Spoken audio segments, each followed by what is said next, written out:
Stand back and behold as I throw this switch!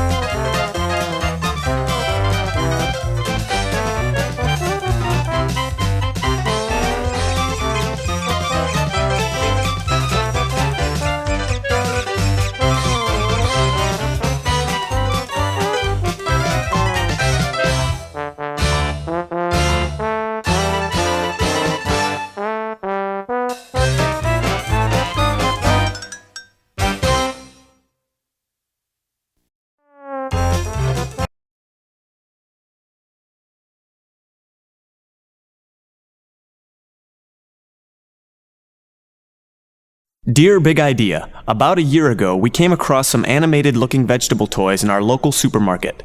We'd heard of Veggietales but assumed that it was another mass media product. Imagine our surprise when we, the parents of an 18-month-old, discovered otherwise. You now have this household singing about missing hairbrushes. Dear Big Idea, your video, Where's God When I'm Scared, has become very special to us recently. We arrived the night before my mother died of cancer. Jefferson is the only grandchild, and adored by my mother.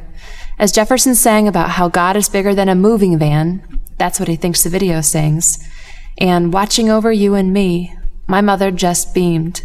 It was the most moving moment. I will always cherish it.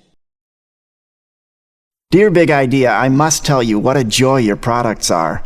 One of my grandchildren is autistic. The first things that broke into his world were Bob and Larry. The stuffed veggies are his security blanket, and when the t-shirts came out in the small sizes, we had to have them. Little did we know that he never wants to take them off. Dear Big Idea, I'm 38 years old and I love your video, Josh and the Big Wall.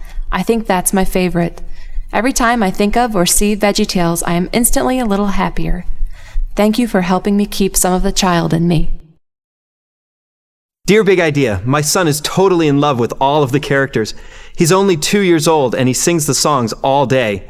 He got a Dave and the Giant Pickle set for Christmas and unfortunately he lost Jerry in the mall. He's still grieving for him. Dear Big Idea, my son became ill with a bad virus that ended up putting him in the hospital. I took a Veggietales video to the hospital and they played it for him. It was the only thing that made him happy. He woke up at 4 a.m. one morning and the first thing he said was, I want to watch Veggietales. Dear Big Idea, my grandson will not watch anything but the Veggietales tapes. Sometimes he watches the same one over and over. He knows all the songs and just has a wonderful time singing along. And he even dances a step or two. It's so easy to complain and not say anything positive, so I just wanted to say a big thank you from the bottom of my heart. An old fellow named Plato once wrote, "Shall we just carelessly allow children to hear any casual tales which may be devised by casual persons, and to receive into their minds ideas, for the most part, the very opposite of those which we could wish them to have when they're grown up?"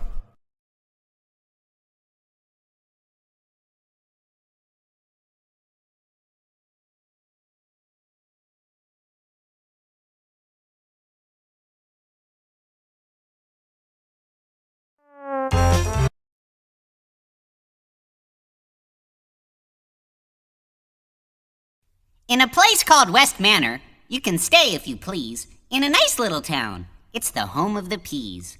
All the veggies are friendly. They go out of their way when you stop to say thank you. Why, you're welcome, they'll say. In a place called South Borish, on the north side of town, lives a rude bunch of bean folk, the rudest around. They're very bad-mannered, an impolite bean. If you stop to say thank you, they won't know what you mean. On April 27th, when the sunflowers sprout, all the folks in both towns pack a lunch and head out to a sunflowery field where they chat and tell tales as they wait on their blankets with their shovels and pails. But now comes the best part. Oh, let's give a cheer. The seeds will start dropping. That's why they've come here. The beans as they're scooping are noisily griping because each other's seeds they are greedily swiping. But those peas of West Manor, every sister and brother, politely take turns and thank one another. When the picking is ended, yes, this part is true, the peas buckets are filled, but the beans just a few. So when April draws near, where would you like to be? With a bean from the south or a West Manor pea? If you ask what I think, I would say with the peas, especially if you like saying thank you and please. Peas and Thank You is a Zonderkids book. For other big idea books, go to www.zonderkids.com.